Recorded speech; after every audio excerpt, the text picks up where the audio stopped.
welcome to the Kapinga family. Once again, I thank you. I thank you all that have subscribed. I thank all my subscribers, and please do like the video, subscribe so that I can make more videos. So now I have been getting a question that people asking me about the video that I made about the new registration in British Columbia, if you need a language proficiency.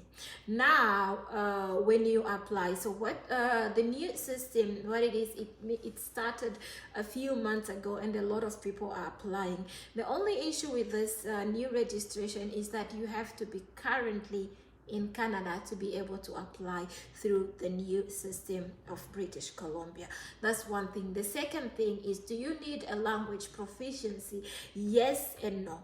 You don't need a language proficiency to start your application, but once you start your application, when you get in the middle of your application, they will ask you for a language proficiency only if the primary language of your education is not English. Let's say, for example, like me, they asked me for a language proficiency because the primary language education of my credentials is Dutch and not English. So let's say maybe you're from Nigeria. If you're from Nigeria, I believe that your primary language of education should be English, and if your credentials are in English, they will not ask you for a language proficiency. However, there are the language proficiency that you can provide to the British of Columbia are as follows. One, the IELTS. You can provide the IELTS, and as you see, this is the requirements of the IELTS. As you see them here, you need an overall of 7. The second one is the Celban. So they reduced the Celban. It used to be, I think the reading used to be a 10. From 10 it has been a 10 to a 9. So as you see, this is the requirements for Celban.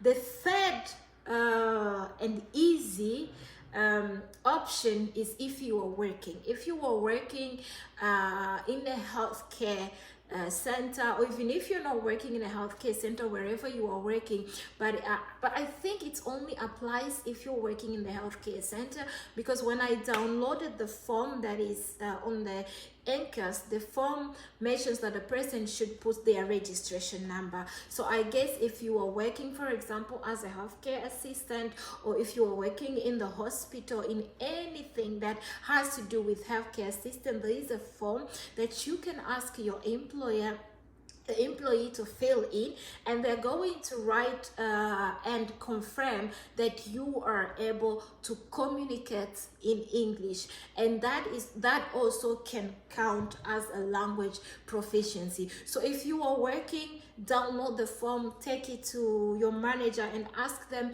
if they can fill the form in for you. That counts as well as a language proficiency. So yes, you need a language proficiency, and some people don't need it. I have a friend who have applied because she's from the Philippines, and the primary language of education is considered to be English, even if she said she started in Tagalog, but they have accepted her application, and she is getting ready for the assessment.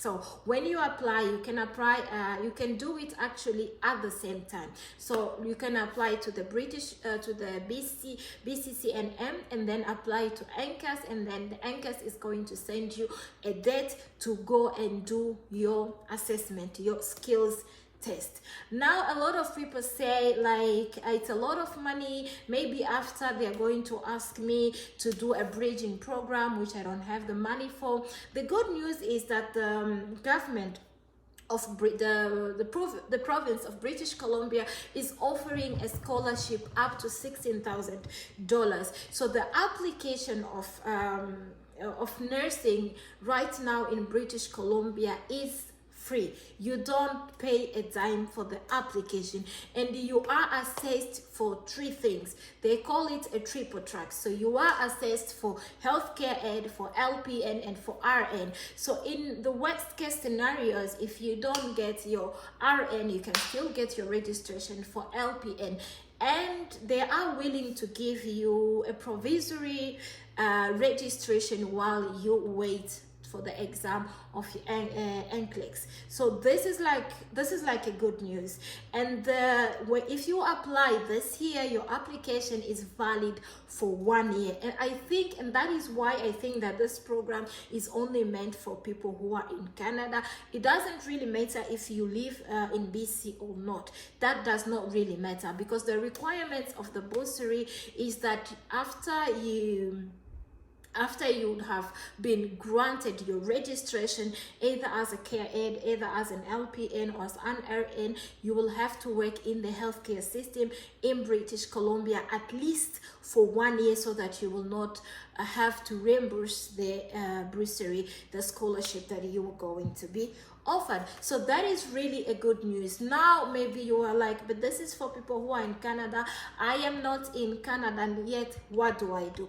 I have good news for you. So if you are planning to come to Canada, you can still come to Canada as a student. If you come to Canada as a student, you will still be able to apply, because this system is open and they did not say when it's going to close. So I guess it might be there for maybe next year. It's still going to be there. I don't know how long it will be there, but I think next year, January and February, probably still going to be there, because it started in February and they say that your application is valid for 1 year, so you still have time. And if you need to know how to come to Canada as a student, go back and watch my video that I made that is entitled Come to Canada by July. Okay, now probably won't be by July, maybe by December, but even if you come in December, you'll still be qualified to go and apply. So isn't that good news? Okay, I think that's really good news. Please, once again, if you watch the video till the end, it means it was interesting. So I suggest that you like the video and share it with your friends, and comment below if there's anything that you need me to comment on. And then yeah, so see you next time.